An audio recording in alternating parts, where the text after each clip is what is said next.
right, just wanted to begin by thanking James Franklin and Pat Kraft for giving me this great opportunity to be defensive coordinator here at Penn State. Just a tremendous tradition, and so fired up and excited to be given this opportunity. And also wanted to thank Indiana University for the last 8 years, and just all the great memories and things established there, and just appreciate that opportunity and all the players that were able to impact and coach. So appreciate that. And questions? Please raise your hand. We'll take a mic to you. We'll get started with Mark right here. And if you could just introduce yourself and name your affiliation. Hey, Tom. Mark Brennan from Lions 247. Welcome to State College. Thank you. Appreciate it. What went into your decision to take a job immediately rather than take a little bit of time off? I don't mean that to be insensitive, but I think a lot of people wonder, when you go through a sudden change like that, why dive right back into it? Thanks. Well, you don't control the clock of the timing of things, so you respond as you do in most things in life. But, I think for me, I'm a football coach, and just love what I do. And this opportunity to present itself at this time frame was one that I immediately had interest in, and obviously had a chance to go further into that and meet the coach and go through the process. But for me, I really expected to get back into it. Once things happened as they did, probably a little quicker than expected. But once again, that's the part you don't control. I just really have so much respect for this program, playing them for 8 straight years in our division, and obviously getting to know Coach Franklin and what he's built here and the way he does things. Was super excited about that. So that's why when it came, opportunity presented itself, we went after it. In the middle, John. Hey, John Sauber, Senator at Times. Obviously, you spent the last 7 years as a head coach. What do you think the biggest difficulties will be when it comes to going back to being a defensive coordinator after spending so much time leading the program? Well, I've really, I stayed in that role as the DC for several of those years. I will say I'm looking forward to being able to just do that. It's really challenging to do both. And as things have changed the last few years, almost impossible to do both. So I look forward to just focusing on being the best defensive coordinator I possibly could be. And so I think, even as I talked to James about this and he asked me about transitioning back, I said, man, I'm pretty excited about it, and there's a lot of things you have to do as a head coach that aren't as enjoyable. I love coaching football, and I love impacting the lives of the players, and I think I can focus on that solely now and not have to be called out of meetings and handle things that head coaches have to handle. And as the complexity of our college game has increased these last few years, it's even gotten more challenging. So I'm really, really looking forward to be able to focus on the things that I do best. The far left corner, Allie. Hi, Allie Ruby, ABC27 Nittany Nation. Welcome. Thank you. You not only are the defensive coordinator, also the linebackers coach here at Linebacker U. What does that mean to you? How much have you been told about that and the standard that's been set here at that position? Well, I didn't have to be told. I knew. I knew it was Linebacker U. I've known that for a long, long time. I played the position since I was in 5th grade, and high school, played for my dad. In college, played linebacker. My son played for me at Indiana. He played linebacker, and that's where my eyes go on that side of the ball. That's where my heart is, on that side of the football. And I sat in pretty much every linebacker meeting at Indiana, as the head coach. And so love that position. And I'm so excited to be able to be a part of a place that's known for that. Haven't had that happen before in my career. And so you just think of all the greats that have come here to play. Matter of fact, as I talked to some recruits, as I finally got a chance to do that last night when I got cleared here. And so there's the guys that we have in this class, the guys that we're recruiting. And watching the film of those guys, it really, really fires me up to be at a place that really attracts that elite level linebacker. We've had 3 All-Americans at Indiana the last 8 years at that position, and that hadn't happened in, I don't know, ever in that time frame to have that many. And the guys that we brought there developed and all finished as All-Americans. So just really excited about that position. Like I said, I love it. I know it. I see it. Like I said, that's how I kind of approach things. And that's the group that I'm going to really challenge to run our team, run our defense. I think that's what the leaders, that's what linebackers do. They make tackles and they make plays and they lead, with leadership and production. So just want to be able to take that to that group. I'm excited about the chance to lead the linebackers here at Penn State. In the middle, Johnny. Hi, Tom. To your right, to the record. Johnny McGonigal, Penn Lions. In your time at Indiana as head coach, what was your impression over the years of James Franklin and the program that he's built and cultivated here?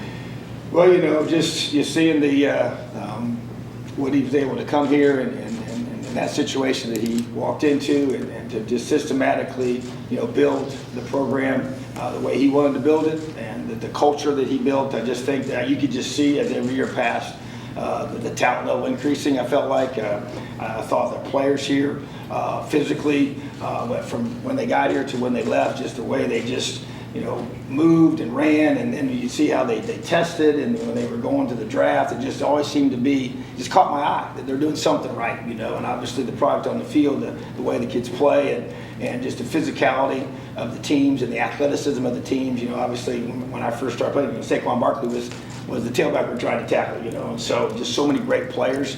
But I just think that the discipline of the team stuck out to me. You pay attention to, the programs and as things happen on and off the field, and just impressed with the way the players handle themselves. You see the guys at media day, and you always get a chance to interact with those players, and just the way they handle themselves has always been just first class to me. I just think class just oozes from this place, and Coach Franklin and how he's done things. Went against him when he was at Vanderbilt. His last 2 years there were my first 2 years at Ole Miss, and got a chance to go against him there. So I just think that I think a thing that stuck out to me for him is everywhere he's gone is defense has played a high level.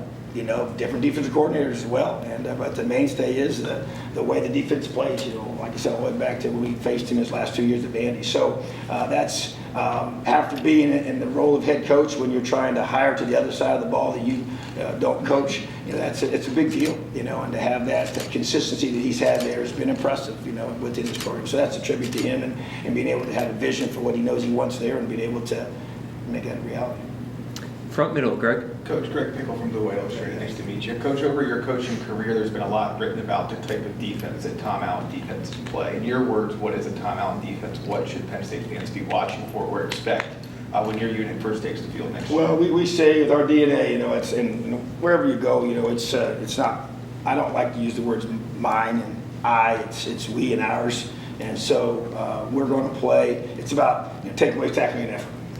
We install those three things. That's our DNA every day: takeaways, tackling, and effort.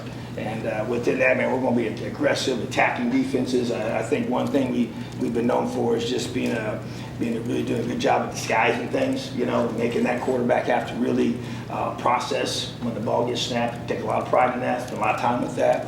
And changing windows, just being able to be aggressive with that. And there's a lot of similarities too. Even when Brent was here, we had talked, and it's a lot of similarities. Even the same thing with Manny. I've known Manny for several years. So there's a lot of similarities to the way we think and believe and do things. And so it's just, part of the fit piece, for us, and I'm sure for part of the fit piece for Coach Franklin. But to me, it's about letting your guys play fast, be very, very physical, and we just want to attack. And I want the guys to play free, and I want them to play with just absolute confidence. But that preparation is what creates that confidence. So you got a simplicity to you, but a complexity as it's presented to the offense.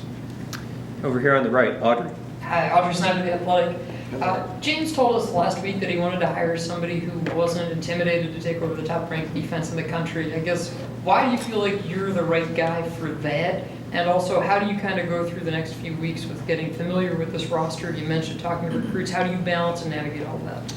Well, first of all, your first question, I just think that it's expectation. You want to be a place where expectations are high.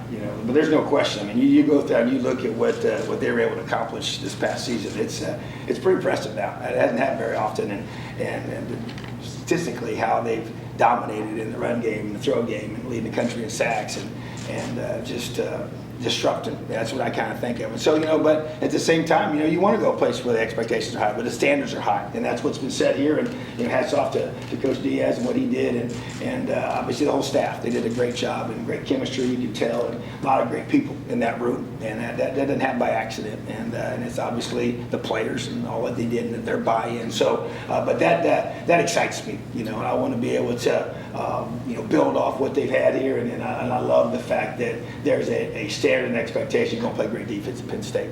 And that's been going on a long time before any of us got here, So that's that positive pressure that you all want, that to be and be able to allow yourself to be driven towards greatness, which is what I want to chase after every day. And then you think about the second part is how you build relationships. So that's my big goal here in just a couple of weeks, is getting to know the players and spend time with them tonight, and can do that now. And going to be going to the bowl site and being there, and that's going to be one of my big objectives, is meet with our guys and watch them practice and watch their practice habits and watch them communicate. Because I think about the linebackers and how they talk and communicate within their rooms, and as well as sitting in those meeting rooms and see how they interact with the coaches and get to build relationships with our coaching staff as well. So relationship building is going to be number one, and then I'm going to continue to watch film. I'm really going to study and continue to study. Been doing that already. Our players and being able to do a great job of meshing all the great things that have been accomplished here this season and the way they've been able to get it done, and really doing a great job of just building off that and enhancing it. In the middle, Mike. Hi, Coach. Welcome to State College. Mike Foreman, StateCollege.com. Michael Penix Jr., 2020. I knew this was coming. Oh, it was a touchdown. And so, but I get it. It depends on what glasses you're wearing. I guarantee you that depends on who you're cheering for and which side you're on. Obviously, it was very contested, both sides, and reviewed and talked about to nauseam. But I got a big old picture in my office that shows that he scored it. It was a touchdown back then. That's probably still considered a touchdown today. It'd be considered a touchdown 20 years from now. So, but bottom line is it was a great game, and that was a great win for the Indiana Hoosiers. In the back here, Ben. Hey Tom, Ben Jones, StateCollege.com. Going off of what Mike said, what is it like to join a program that you've had the shared experiences with on the other side of the ball? To have had something like that game or that play where you're on the right side and now you're on the other side. What is it like to join? Unique. I was, even in the interview process, we were watching film, and we're actually watching film of our game that we played several weeks ago. And you don't usually have a chance to kind of talk about, hey, this was the call and this is what happened on this play. And as we were going through and kind of explaining what we were doing, and we were talking about what they were doing and even watching their offense. So a lot of unique things about the dynamic of it all. To be able to move to not only a team that you've played, but a whole conference that you played against. So I think a tremendous advantage to be able to know your opponents, know a lot of the coaches and how they do things, and even from a program perspective, even a schematic perspective, and in recruiting perspective as well. So I haven't had this situation before where I've kind of moved in this way, in this time frame, so I think it will give us some unique advantages for sure. But it's definitely not something I've ever done before, but it's made the transition actually a little bit easier. In the back left, Ryan. Hey Tom, Ryan Risky with WTG and Nittany Nation. Welcome to Happy Valley. I was just wondering, how do you feel that the current personnel that Penn State has is going to fit the style of defense that you want to run? Yeah, I tell you what, just that's been probably going to be, as I talk about, building relationships and watching practice, really trying to evaluate that. And I'm impressed with our personnel. Obviously you're going to have some departures of guys that going to the NFL or graduating, going to have to replace those, and that's going to be a huge priority. But that's also why you have the developmental part of your program, and you have guys that have been here and been working, and now this is their opportunity, and to be able to enhance that. So I think that there's a lot of depth at some key spots that you rely on to do the things you want to do, the things that they were able to do successfully these last few years, and especially this past season. And so got a lot of those guys coming back as well. So I'm excited about being able to, and it's like this every year. You're always going to kind of tweak some things and look at it in the off season. We're going to do that right now to be able to maximize the skill sets and strengths of our roster and the guys that we have. Like I said, I have the advantage of watching them as from the other side of the lens as an opposing coach, and now being able to figure out how the best way to use those guys. So I feel like we've kind of got a good perspective on that, but definitely gonna have a way deeper chance to get to know them. And I'm looking for that. That excites me, to be able to get in there, dive in there, tweak some things with what you want to do to be able to maximize the current roster. And obviously the guys we just signed today, a lot of special players there, and really looking forward to that process. On the right, Daniel. Tom, Daniel Gallen, Lions 24/7. The last two people that held your job went on to become head coaches. One was a first timer, one was returning to that spot. Is that something that, as you look forward in your career, would you like to be a head coach again? And is that something that you feel like this could help you get there? You know, I'm not coming here for that purpose, I'll tell you that. You know, I'm coming here to be defensive coordinator. You know, I'm 53 years old. I've had some great opportunities. I am so fired up to be in this position at this place. And so really, you know, been through that in the last 7 years and learned a ton now. I'm telling you, it's been, and I think about that role. I feel like I've grown so much since the last time I was a defensive coordinator only and not the head coach, and want to use that to really allow me to be a better defensive coordinator, a better assistant. I've sat in, you know, Coach Franklin's seat, you know, been in all those meetings with him and know what that feels like and the things you have to do. And I feel like I'm going to be a much better assistant, a much better, you know, leader of the defense. And I'm very excited about that role and can't wait to be able to have that as my focus and not the 10,000 other things that you have to do when you're head coach. In the middle, Max. Hey Tom, Max Ralph with All Penn State. Welcome, like everybody else said. I'm wondering if you kind of expound on the process with building relationships. As I mean, signing day came out one day after you were officially announced, and also transfer portal running rampant. How does that kind of whirlwind go on? How does that process work for you? If you could just expound on that a little bit. Yeah, so that's a great question. So basically, now that I'm cleared to be able to talk to the guys here, that process, and it'll happen at the bowl site for our players since they've already gone home. And then we're really going to use this time to reach out to the commits and get a chance to talk to them more. I had a chance to FaceTime with them last night, you know, which was awesome. But you're going through and you're watching the guy, and then you talk to him. You know, it's kind of that efficient. You know, I've had a chance to look at some of them ahead of time. Obviously, recruited some of those guys as well throughout the process before they got here. But want to do that, and then I want to get a chance to sit down with guys one-on-one. I'm a big one-on-one guy. I believe in that. You can't really get to know somebody without spending time with them, and that's one thing I'm really looking forward to. I talk about when you say about build relationships, that's not just hanging out with them during practice or being around them, being near them physically. It's one-on-one time, getting to know them, getting to know their families and just every part of their life, the things that they value, what's important to them, and that takes time. So I'm going to start doing those one-on-one. I meet with every single player on defense individually, and then be able to build those relationships and be able to find out what their goals are, and then I want to be able to align those things up with the things that I think they need to do to be able to reach those. And then we're going to say, okay, how are you going to chase greatness every single day? Meet with our guys one-on-one. We're going to map out personally, academically, and in football. And so to me, that whole process, and so once I know this is what they want, and this is how they think they're going to get there, they'll make sure their daily habits align with the goals that they have in their life. So that's a big part of it for me, but it's a time-consuming process that I really look forward to. And then obviously the building of relationship with the coaches is just a daily thing. And just going to do a similar thing with those guys as well. But the bottom line is that all this stuff takes time, and I'm looking forward to being able. That's why it's so important that I was here. You know, get this process, you know, where it is now from a time frame perspective, so I can get to the bowl site and now fully cleared and able to interact and sit in meetings now and watch them practice and really take the relationship to another level. In the front, right, Neil? Hey Tom, Neil Riddell from the Altoona Mirror. Can you share with us, because the clock is ticking, did you reach out to James? Did he reach out to you when things are moving that quickly? And also, what about your roots with Penn State? Who were the first linebackers here that you watched, noticed, and admired? You know, I would say, you know, from a, you know, obviously James reached out to me. You know, I didn't reach out to him. So, but that kind of started the process, and then it kind of went from there. But you know, for me, you know, my wife's from Pennsylvania. You know, and so she's from Pottstown and born and raised there, and her whole family's, you know, from this state. And so, interesting story. So when I was in college, we first started dating. We actually went to college at Maranatha Baptist University in Wisconsin. So we met there our freshman year. So that first summer, I wanted to go visit her. And so I didn't have any money. So I took a Greyhound bus.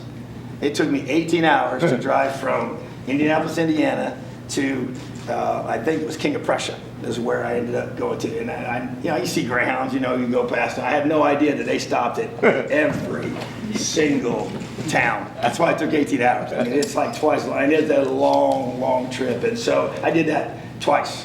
After our freshman year and after our sophomore year. So hopefully she knew and her parents knew that I was, you know, serious about it, because I wasn't going to do that for just any old buddy. But that was kind of my first experience with the turnpike, you know, and that whole process of getting from A to B, and it took a long, long time. So, but then, you know, I just finished so many great linebackers here that it's just, you know, gosh, I just feel like that as a kid, I mean, you watch Penn State play, and you look at the linebackers. You know, we saw Sean Lee today was the guy that was doing one of the intros for our commits. And I'm just like, man, Dan Connor's in our room, and he's a guy that stuck out to me because I was the coaching at the time. But man, I just loved the way he played the game, and just so physical, and I just man, there's just so many of them, and I just feel like that's become the expectation that when you come here, at that position, man, you're gonna have an opportunity to be special, be great, and that's why the coach in that room is an awesome thing, and I just really feel so blessed to be in this role, and man, it's just to have that kind of tradition, with the way we've been fortunate to develop. I coached Demario Davis at Arkansas State, and he's gone on to have a tremendous career at linebacker, and just so many guys. It's really been elite and special, and so and it's such an important position for defense. It's just if you want to have a great defense, you got great linebackers. I've said that every place we've been, and challenge those guys to that end, and they got to verbally lead. They can't just lead by example. That's just doing your job, right? And so, but that to me is what you see. You see those guys communicating and talking and flying around and making plays. So just really looking forward to leading that group. Got time for 2 more questions. We got Tyler over here on the right. Hello, Tyler Donahue from Lions 24/7. Nice to meet you. Nice to meet you. I'm curious if you've referenced so much of the stuff that's now off your plate, that you leave behind the CDO type role. What are you putting on your plate now that you're most excited about? That you're excited to maybe get back to the roots of what your career was about before you stepped up. Yeah, I think it's being able to dive into the film room. To really study in the off season. When you're a head coach, man, you spend so much time doing that, all those things we talked about, and even the recruiting part of it with the whole team that you're involved with, it just takes so much time, and so, and then everything else. So I want to be able to really study, and I love this time of year once we get off the road and being able to just talk ball, talk ball. Guys, I already talked with some DCs about getting together, and I haven't done that, in the last 7 years. We just meeting places and watching film, sharing ideas and bouncing things off each other, and guys that you really respect and do some things similar to schematically. And so that's a big thing that I haven't been able to do. And I think also just, you be able to, be in a meeting room and be able to, not get interrupted, just to be able to have that consistent time to be able to, focus on what you want to be able to do, to kind of dive more into the evaluation of the why part of defense. I think that to me, there's no magic defense. The magic, I believe, is in the players, and the magic is in their belief. But you got to know why. You got to have answers, and so the why part of what you do, I think you have a time in the offseason to really dive into that, and really kind of come up with some better answers for things, and to be able to have those little wrinkles that can be the difference in a game, and kind of and really zero in on different phases of, whether it's the red zone or third downs or just focus on base downs and say what can we do to really make our system better. And you do that from a peripheral perspective as the head coach, but you really assign that to other people. And so I want to really dive into that myself because that helps me. And so just, growing in that area, and it's just a time, piece. And so you get a chance to really dive into those. And then for me, it's more time with a smaller group of guys, to really build even deeper relationships, with your players, because I think that's really what, sets apart the way that we try to do things and have done things for a long time is I want to coach from my heart to theirs. I want to capture their hearts and their minds. Well, how do you do that? Well, you do it by really spending lots of time with them, and it may be watching film with them, one-on-one or in small groups, and being able to show them how you can help them take their game to another level. So that really excites me to be able to have that time to do those things. Last question, front left, Zach. Hey, Coach. Zach Seiko, Locked On Nittany Lions podcast. What are your thoughts on the number 11 linebacker spot, the history of it, the stardom of it, and whether it's Abdul Carter or someone else wearing number 11, how it would fit into your system? Well, you think about LeVar Arrington and the way he played, and that's kind of become the standard, and guys want to become that. And obviously, Micah Parsons has been a guy that wore that number well recently, and I got to see him up close and personal, and was glad to see him move to the next level because he was almost unblockable, and so I just feel like that anytime you have a number like that has so much history and so much legacy and expectation, it's pretty cool. It's pretty special, and especially because And when you put that number on, you better play to that standard, because all those guys that work before you, they're watching, and there's an expectation for that. And so I think it's neat to have, those are kind of things that you can't fabricate that. I could, hey, we're gonna make this number, whatever. No, it has to be the person that initially wore it, that has to mean something. It has to be, so special that, there's pride in that. And then when you choose to, and I don't even know the process that we've gone through here as far as that, but I know who's worn it, and so I just think that it's pretty awesome to be a part of a place that has that, especially a position that has so much value. And so, and the current guy wearing it, matter of fact, I had a chance today to meet him in the weight room. I hadn't had a chance to talk to him, and so met him today, talked to him for a few minutes there, introduced myself to him, and just, commented about, we had a tough time blocking you, man, so now I get to try to find creative ways to help you become unblockable. And so he's a big athlete that can run and move, and I think I think his best football is ahead of him. I really do. I believe that, and so I think he's got a great opportunity to keep growing and developing, and I'm really looking forward to doing what I mentioned to you about that time together, that one-on-one time, and because I think he's a guy that can be, has been really special, but can take his game to a higher level. I hope to expect to lead him to that place. All right, thank you very much, Tom. Appreciate you guys. Thank you. Have an awesome day. We are. Love it.